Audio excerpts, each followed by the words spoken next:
دین کی معلومات کے لیے چینل کو سبسکرائب کریں۔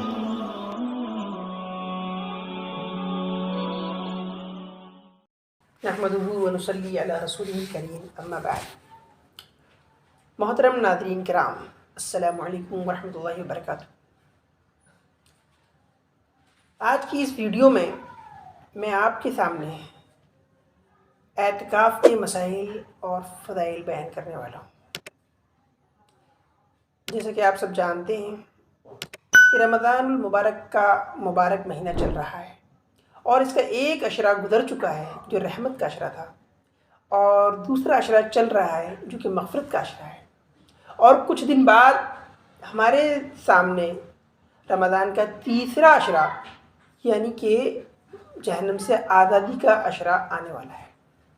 رمضان کا جو تیسرا عشرہ ہے، اس کے اندر دو کام بہت اہم ہوتے ہیں، ایک اعتکاف، دوسری شب قدر کی تلاش۔ اعتکاف کا مطلب ہے کسی کے در پہ جا کے پڑ جانا، کسی سے چمٹ جانا، کہیں پہ جا کے ٹھہر جانا کہ جب تک میری مراد، میرا مطلب پورا نہیں ہوگا میں یہاں سے ٹنگوں گا نہیں۔ اور شریعت میں اعتکاف کہتے ہیں عقل مند بالغ مسلمان کا ایسی مسجد میں جس میں 5 نمازیں جماعت کے ساتھ ہوتی ہوں، عبادت کی نیت سے ٹھہرنا۔ اعتکاف کی 3 قسمیں ہوتی ہیں، نمبر 1 واجب، نمبر 2 سنت، اور نمبر 3 نفل۔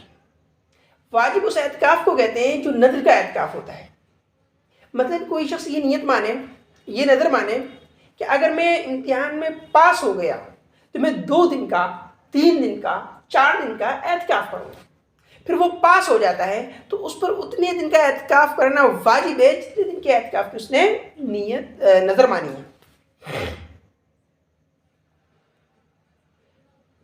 واجب اعتکاف کے اندر یہ یاد رکھیں کہ واجب اعتکاف کم سے کم 1 دن کا ضروری ہے، 1 دن سے کم واجب اعتکاف نہیں ہو سکتا۔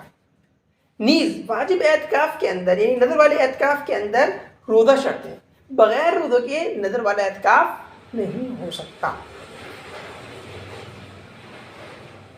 دوسرا اعتکاف ہوتا ہے سنت مؤکدہ علی الکفایہ۔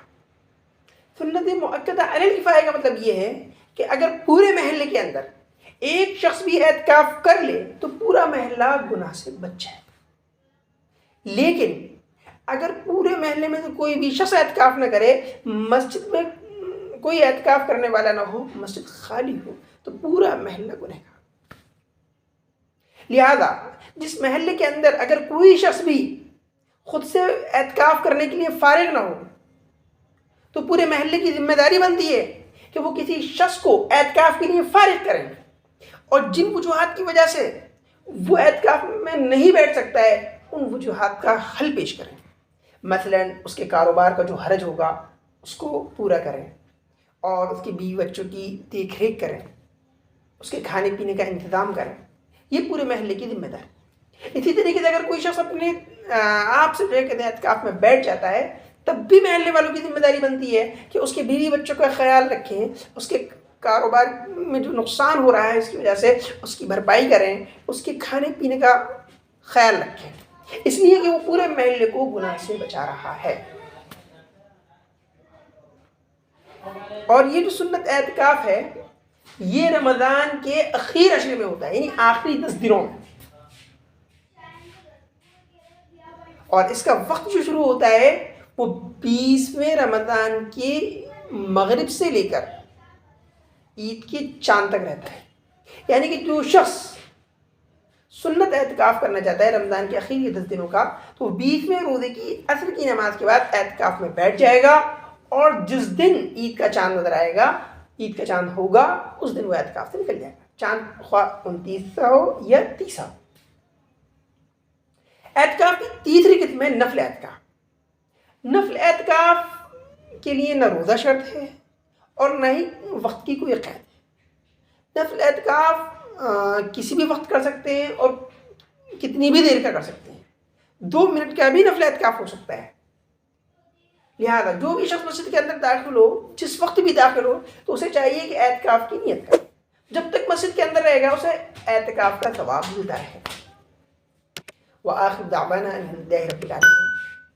پھر ہم ملتے ہیں آپ سے اگلی ویڈیو میں نئے مسائل لے کر۔